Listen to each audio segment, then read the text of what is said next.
Hi guys, so ngayon magtatapon tayo ng basura kasi may mga basura tayong itatapon ngayon na hindi naman nakaschedule. Kaya ang gagawin na lang natin yung iba tatapon natin sa supermarket, yung iba naman tatapon natin sa 7-Eleven. Ito kasi yung technique din para hindi matambak yung mga basura, lalo na kapag hindi nakaschedule yung basura ngayon. So check natin yung mga basura na itatapon natin. So yan ito yung lalagyan ng Nomo yogurt or drinking yogurt. Tapos ito, nakarang kasi nagkape ako sa company. Ito yung, tas naiuwi ko pa sa bahay. Saka yung madalas ko na iniinom, ito mga tea. At saka itong, yan, vitamin drinks. So yung itatapon natin ngayon yung iba sa supermarket. Kasi may nakita ako doon na tapunan. Tapos yung iba naman sa convenience store. Hindi naman sila sobrang karami na kung napansin nyo konting-konti lang. Pero syempre para hindi tayo tambakan ng basura itatapon na rin natin itong mga to. Hi guys, so ito na yung mga basura natin. So ngayon tatapon na natin. Gamit ulit ang ating Ferrari. So yan. Lagay muna tayo ng gloves kasi malamig.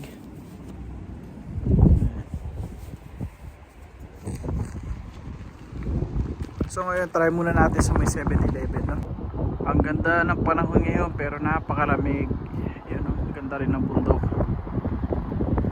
Ayun naman ang 7-Eleven na pupuntahan natin. Ayun guys, so wala pang 1 minute yung lapit ng 7-Eleven dito sa bahay at siya So ayan, buti na nga lang nasa labas ang kanilang mga basurahan. Ayun, ito tatapon na natin yun. So every time na pupunta ako dito sa may 7-Eleven yan, naalala ko tuloy si Papa kasi araw-araw nadan kami sa 7-Eleven, nabili kami ng kape, yung sigarilyo niya, saka yung yung drinks ko. So yan, bumili muna tayo ng ating makakain. So yun guys, yun lang yung pagtapon natin.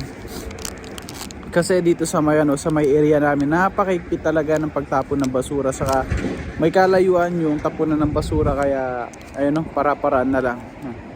Kain muna tayo.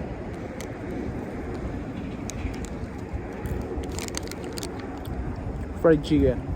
So yun guys, tapos na tayo ngayon. Nagawin naman natin ngayon pupunta tayo ng palengke kasi may mga kailangan tayong bilhin. May malapit na supermarket dito pero napakamahal. Kaya tingnan natin doon sa pinupuntahan namin ni Mama noon na Gyomu, meron silang dito branch. So tingnan natin yung kasi sabi nila ng mga tropa ko ng mga Indonesian mas mura daw doon kumpara dito sa pinakamalapit sa amin na supermarket. So tara, let's go. Ito naman guys yung taniman ng ubas. Meron pa ako nakikita ngayon mga ilang piraso ng ubas na na naiwan, Tapos ayun